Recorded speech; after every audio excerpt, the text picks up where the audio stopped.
Thank you very much. It's also very nice to be here. What I want to do this morning is say a few words about the court's administrative law docket and how it's handling administrative law cases. I think this is appropriate for a number of reasons. One is that there seems to be, particularly last term, a number of important administrative law cases that the court is granting, and again this term. What we see is not particularly aggressive moves by the court to actually discipline the government or the agencies, but we also see, particularly in the concurrences and dissents, an increasing interest among at least some of the justices about revisiting some of the foundational questions. So last term we see Justice Thomas raising the question as to whether Chevron is actually constitutional at all. What I want to do is start with that, mention what I think are four key themes that we can see percolating through these cases, and then I want to look at those themes through two of the energy cases that I was involved in this term, and then also three other cases, two which are before the court and one which is pending, that are all raise interesting issues. So the four themes. The first one is textualism versus dynamic interpretation. This comes up repeatedly. The question is that when circumstances change and you have an old or an older statute, who gets to update that statute? Is it the agency, is it the court, or is it Congress? And perhaps the highlight of this debate among the court was seen 2 terms ago in the UARC decision, which was a question relating to EPA's authority under the Clean Air Act to regulate greenhouse gases. Justice Scalia's majority opinion applies textualism and says, look, we are not going to sit here and let EPA rewrite the statute. What EPA wanted to do was change the statutory thresholds, basically write them out of the statute and come up with its own statutory thresholds. And so Justice Scalia at least put a marker down for textualism that said, these types of changes have to be done by Congress. They can't be done either by the court or by the agency itself. What was remarkable, at least to my mind in that case, was Justice Breyer's dissent. You would think that a statutory threshold, an actual number written in the statute, would be something that could not be changed. But Justice Breyer embraced a very aggressive form of dynamic interpretation, which says, no, you really need to look at the purpose of the statute, and if the purposes are served, then the agency should get lots of flexibility in terms of how it implements it, including reinterpreting statutory thresholds. Second thing I think is really key, and I mentioned this before, is this whole question of deference. It comes through particularly in Chevron deference, but you also see it in subsidiary doctrines like our deference, which is one of the issues before the court potentially this term. The court is really grappling, when does it apply and who should apply it? We saw a couple or 3 terms ago the City of Arlington case, which might have been the high watermark for Chevron deference, that made the point that is when it comes to jurisdictional determinations, that's treated just the same as anything else under a statute. Agencies get deference in interpreting the scope of their jurisdiction. And yet, at that time, everyone would have thought that means that Chevron is in ruddy good health, but it doesn't look to be that way anymore. In a series of cases, including cases this term, the court seems to be stepping away from Chevron in interesting and important ways. Third is federalism. This question, particularly as federal agencies continue to expand their powers, it almost inevitably comes into conflict with the exercise of the state's traditional authority. And the question is, what does that mean? And I really think that the real question is whether the court sees issues of state authority as being a check and a reason for transparency. One regulator gets to regulate or it doesn't, or whether it really sees this as being a sort of cooperative federalism where all regulators get to regulate. So in that sense, is federalism a check, or is it just a way to suggest that there are overlapping powers? And then lastly, I'd sort of throw out this question as to when we take a look at these issues in these cases where agencies are being questioned for their assertions of authority, is there doctrine with teeth that is being developed, or is it just sort of an occasional hall monitor where the court steps in? And I think this is really an interesting and important question, particularly in the administrative law context. Are the cases being driven by really extreme positions? You can think of the Sackett case a few years ago where 9-0, the court steps in and says, we're not going to allow this to happen. Or is it a case where there's nothing else that goes beyond this? Or is the court actually slowly developing doctrine that can trickle down to the lower courts and actually serve as a check on agencies in a meaningful way? So as I mentioned, I want to talk about those 3 themes, particularly by looking at the 2 energy cases. Full disclosure, again, I've been involved in both of these cases. The first case I lost. The second case I wrote an amicus brief, and we'll see if we can do a little bit better there. These are the Epsa v. FERC case and then the Hughes versus PPL Energy Plus. And then I want to briefly mention these three other cases that are on the court's docket or asking for the court for review. The one is the U.S. Army Corps versus Hawks case. That's really Sackett 2. When is U.S. Army Corps engineering jurisdictional determinations final and right for review? The second one is the United States versus Texas case. That's the immigration case, and the question, it has a lot to do with constitutional issues, but lurking underneath it in a very important way is a question of when do agencies have to go through notice and comment rulemaking. And then lastly, United Student Aid Fund versus Bible, which raises the question of whether the court will get rid of our deference altogether. Our deference being the idea that an agency gets deference for its interpretation of its own regulations. So again, let me start with the EPSA v. FERC case. It's a technical energy case, but it raises these themes in sharp relief, and I want to see if I can quickly explain to you what the case is about. So the Federal Power Act has always divided jurisdiction between the federal government and the states. States have exclusive jurisdiction over the regulation of retail sales and rates, and the federal government has exclusive jurisdiction over the regulation of wholesale sales. As a result of this division, there is always inefficiencies. Obviously, wholesale markets and retail markets are connected, but because they're regulated separately, when prices in the wholesale market fluctuate, which tends to happen competitively on an hour-to-hour basis, prices in the retail markets don't. Those tend to be much more static, and so they don't adjust as quickly. That causes inefficiencies, so there can be situations where retail customers continue to consume energy even when prices in the wholesale markets are high and would suggest that they shouldn't consume so much. So FERC adopts what is known as the regulation of demand response.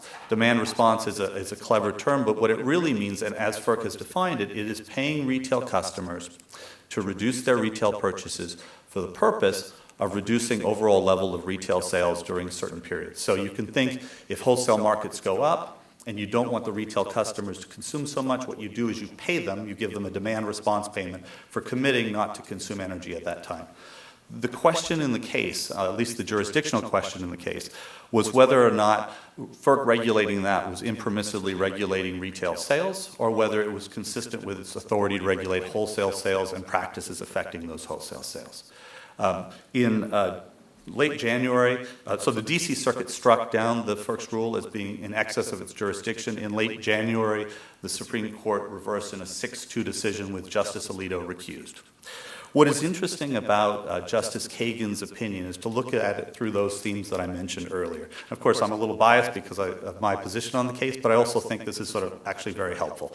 So first start off with dynamic interpretation. She embraces a very dynamic interpretation of the statute, very similar to sort of Justice Breyer's dissent from a few years ago. She starts off by saying demand response is very important, it's a beneficial thing, and so it's a good thing, and we should think that the agency should have authority. When it comes to the statutory question, she actually does not address the key question in the case. She explains why why this demand response program doesn't regulate retail rates because it actually doesn't change the rate itself. And she explains why it was okay for FERC to do what it did because what it was doing was the payments were occurring in the wholesale market. But there's nothing in the opinion that actually addresses the statutory question, which is whether or not this is actually a regulation of retail sales. That question, the lower court in dissent, Judge Edwards had addressed by saying, well, this is not a regulation of retail sales because you're paying customers not to engage in sales, so it's actually the regulation of non-sales. That's a difficult argument to maintain, but at least it's an argument that addresses the statutory question. The Supreme Court doesn't address that at all and just ignores it. Also, what's interesting is Justice Kagan's majority opinion flips a presumption that has long existed, particularly in energy law, but obviously in administrative law more generally, which is to say that usually the need for regulation alone is not enough to justify regulation. You have to have a grant of authority. The majority opinion says that in the Federal Power Act, Congress basically flipped that because it intended to fill a gap, and when it filled that gap, it actually filled all gaps. And so if there's a need for regulation, there must be somebody who can regulate it under the Federal Power Act.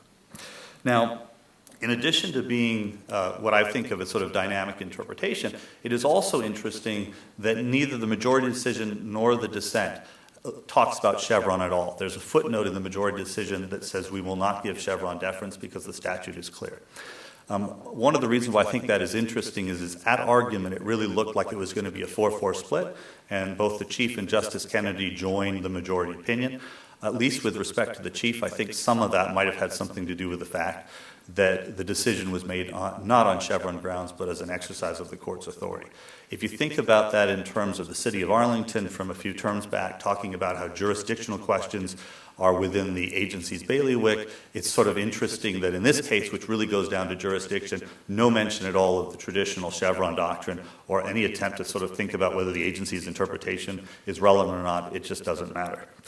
And then lastly, on the federalism point, what this case means in terms of the separation of powers. So the Federal Power Act has always been somewhat of an oddity among statutes because unlike many of the New Deal statutes that have always embraced cooperative federalism, the Federal Power Act has always been interpreted as having exclusive spheres of jurisdiction. There is a real question now after this decision as to whether or not those exclusive spheres still exist. So the decisions until now have always talked about a bright line between federal jurisdiction in the wholesale markets and state jurisdiction in the retail markets. The real question is whether or not that line exists anymore. If it doesn't, it's going to be a huge disruption and lots of litigation in the energy industry. That question actually takes us to the Hughes case, which is the second energy case that the court has right now. The Hughes case almost presents the exact flip question of EPSA. So in the Hughes case, states, in this case Maryland and New Jersey, are concerned about creating proper incentives for generators to build more generation. Everyone agrees under the Federal Power Act that the states have exclusive jurisdiction to regulate the construction of generation facilities. But what they've done here is they've tied that to payments that occur in the wholesale market. So you will get a guaranteed payment stream provided you bid into the wholesale markets and your bid is accepted. If that happens, then the state will provide a sort of a kicker, an additional credit on top that will ensure that you get paid at a guaranteed level as opposed to what the wholesale market is dictating. And the question in that case is whether or not that violates the state's jurisdiction and intrudes on FERC's jurisdiction. If you look at the EPSA case, there's language that goes both ways. One way of reading EPSA would be to say this is exactly the reverse of what FERC did there. All that's happening is the state is using its authority in the retail markets, and the fact that it actually has some impact on the wholesale markets doesn't matter. Another way of looking at it, though, would be to say that EPSA isn't that broad, and what EPSA is really doing is talking about the scope of FERC's authority, which may be broader than the state's authority. I think this case will be argued at the end of this month. It is a very important case. If the court goes ahead and reaffirms the bright line, then I think the disruption from EPSA will at least be contained. If it doesn't, and it goes ahead and says that states can regulate so that the Federal Power Act is no longer exclusive spheres of jurisdiction, but truly the cooperative federalism that you see in some other statutes, I think we will see an explosion of litigation and we'll see lots of disruption in the energy markets. Now, I mentioned that there are three other cases that I wanted to talk about that all raise interesting questions of administrative law. I'm going to blow by these very quickly, but I'll just tell you a little bit about each of them. So one of them is the Hawks case. That's the U.S. Army Corps versus Hawks. It really is Sackett too. So in the Sackett case, the question was whether or not a compliance order by by the Army Corps could be reviewed. Sackett by EPA could be reviewed. And the answer in Sackett was yes, because what you can't have is sort of a compliance order out there and then have the party who's subject to the compliance order build up all these fines and then just wait until an enforcement action is brought. In this case, the issue is that the Army Corps often makes jurisdictional determinations where it says, yes, your land is a wetland, it contains navigable waters of the United States. That has huge implications for business and industry because once that determination is made, then the question is you have to say, well, do I go ahead and go through the expensive permitting process or do I subject myself to fines? The question in the case is whether or not that type of guidance that gets provided by the Army Corps is reviewable or not. It's important, obviously, on its own terms and because questions relating to the Clean Water Act and the scope of the Army Corps jurisdiction is critical in many cases, but it also has broader issues as to what exactly do guidance documents mean, when can an agency use them. Going back to my mischief point, one way to look at this case is an agency that is trying to help regulated parties. It would create a huge administrative burden if every time the agency said, yeah, we think we have jurisdiction, if it had to litigate. Another way of looking at this case is complete mischief by an agency that uses these jurisdictional determinations as a way of forcing regulatory change without actually having regulatory authority in the first place. It'll be very interesting to see how the court divides those issues.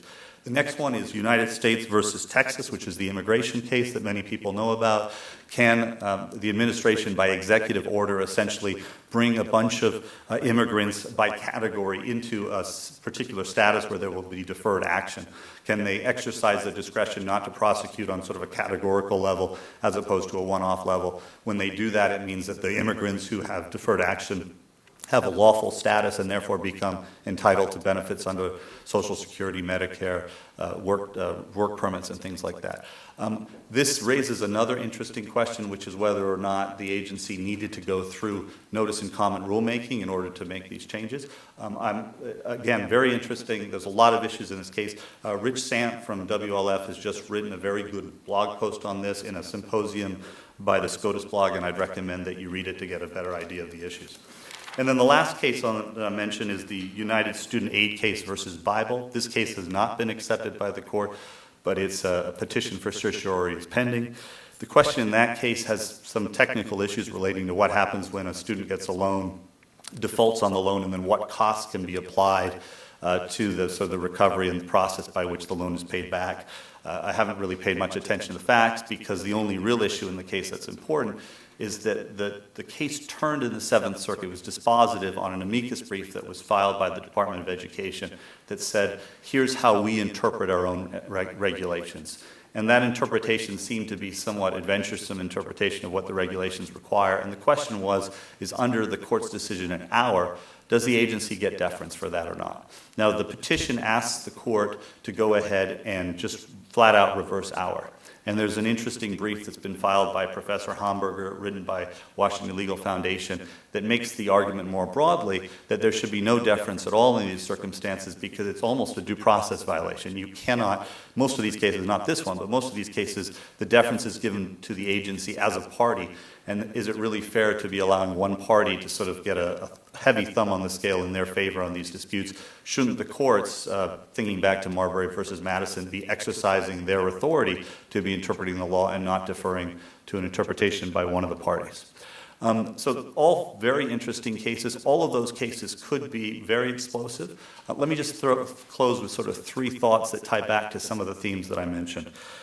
One is that the government's position in these administrative law cases increasingly is really remarkable. And I think part of this has to do with the Solicitor General as a strategy matter, but also part of sort of a question of how the federal government works, which is almost every argument is that there are no limits at all. It isn't that there are some limits and we're acting within those limits, but basically, court, go away, there are no limits. What's interesting about that position is that it's actually a very successful strategy.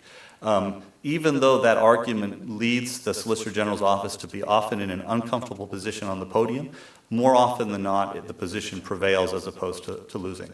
One reason for that is, particularly in these administrative law cases, there is a reliable 4 votes in favor of the government in every single case. And there are 5 votes that are absolutely all over the map, depending on the case. So trying to get together a 5-4 split means that it's very difficult to predict how these cases will be decided and where the cases will go. And then lastly, I'd like to say that I think that, going back to my point, is this going to be one-offs or a developing of doctrine? I think that there is a real interest to try to develop doctrine on the court and to watch things move forward. But because of the other observations I made, I think these doctrinal developments will be very slow. They will be incremental, and they will be around the edges. I think it will be interesting to see if we see the type of sea change that Justice Thomas is calling for, but I personally believe, although that would be sort of a welcome change in some of these cases, I think it's very unlikely to happen. Thank you all very much. Thank you very much, Ashely, Melissa, Greg. I think we have time for just a few questions. So if we have questions from the audience or online, or among the panelists here, if we have questions or comments. I'm Kenneth Jost with Supreme Court Yearbook and my blog, Jost on Justice, Mr. Parrish. It's been reported that the Supreme Court's stay, 5-4 stay in West Virginia versus the United States is, quote, unprecedented, close quote. Is it in fact unprecedented for the Supreme Court to stay a regulatory order in advance of any merits consideration by a lower court? And if so, what does it mean? And does it tie in with the themes that you were just describing?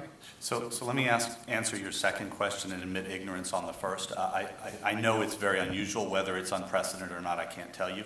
I do think it goes into the themes. So one argument, whether this is true or not, is that there have been huge problems with procedural maneuvers by agencies that allow them to win by losing. So you see that both in terms of the vacatur and remand rules that occur in the courts below, where a decision, regulation will be struck down, but then it won't be vacated, so it just remains on the books until the agency takes the next steps.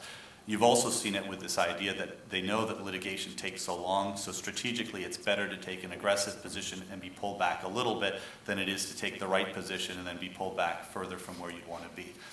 I think that if this had happened 2 years ago, I think the stay would have been denied, and I think that there's a good chance that the case would have gone forward. What happened here is, going back to my theme about mischief versus doctrine, is that I think the court was persuaded by the fact that the last big EPA case that came up here, EPA made the mistake of, when it went back on remand, trumpeting the fact that it didn't make any difference what the court had said at all, because already the programs had already been implemented, and it was just all too late. And the West Virginia and the other parties that sought the stay really emphasized that point. It was a very powerful part of their stay request, and I think it influenced the court. The big question, though, is that this is one of these areas where a lot of doctrinal reform would be very helpful.